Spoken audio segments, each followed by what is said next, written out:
And, she's still very far from the picture of health. Um, and, she has this mantra. Her mantra is, "I'm so sick. I'm just so sick. I'm so sick." She says that a lot. And, in my book, I talk about the power of words, right? When that's your mantra, that's you're reinforcing that. But she's doing a lot better than she was. I will say that. And, I had to learn a really hard lesson. And it's probably one that you had to learn too, is that we can't fix other people, right? Oh, Right? That's a big one. And yeah. for so long, I felt so responsible for what happened to her and for the state that she was in that I just wanted to fix her. It was like my mission. And I would read all these books. I'm such a book nerd. I read like a book a week. And if I found something that I thought would really, really help her, I sent it to her. Like, she lives in Chicago, I live in California. I would send it to her. And not even spiritual things. Things like, I remember I sent her Johnny Sarnos's Mind Body Connection, about how emotions are caused by repressed, illness is caused by repressed emotions.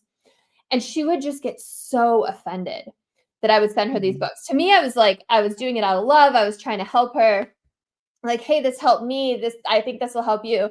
But to her, it was like, "Whoa, you're pushing your beliefs on me. You're saying that you know better than me." And she really got angry. She took offense to it. And so Mm. I thought, if I write a book, she's going to read it. So my book's dedicated to her. Part of the reason for writing it, there were many reasons for writing it, but part of it was for her.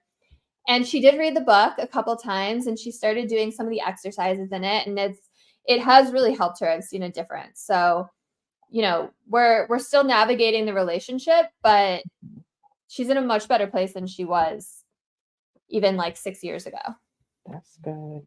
That's good. And I want the listeners to understand, and I know some may ask, well, why would you ask that? Because still at the core and at the end of the day, regardless if you went no contact or you decide whatever, you still want that person to gain that healing. You still want that person to be whole because again, you're a part of that person. That person's a part of you.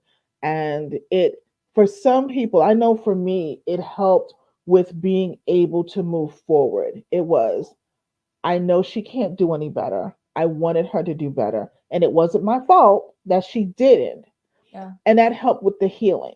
And so I want people to know that it is okay for you to want the people around you that may have contributed or didn't, ignored you. You want them to do better.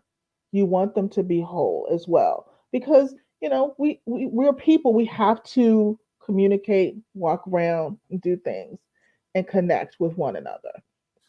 Yeah, that's so important. And I'm a big believer in forgiveness. I have a whole chapter on it in my book. And I've even forgiven every single family member. I've forgiven the person who assaulted me. I've forgiven all the people who wrote those letters and sent those voicemails, because like, forgiveness isn't about them, it's for you. And there's so many people out there that are like, "What so and so did to me is never forgivable." But, like, yes, it is. Everything is forgivable because it's not for the other person. Like, there's that great Buddhist quote that holding on to anger is like holding onto a hot coal with the intention of throwing it at someone else. You're the one who gets burned, right? Right. So, Right. and this isn't about excusing anyone's behaviors. It's so that you can release your anger and your sadness and your shame, your humiliation, your rage, whatever it is, so that you don't have to carry it around with you anymore. Because Yeah. all that stuff is poison, and poison is only going to hurt you.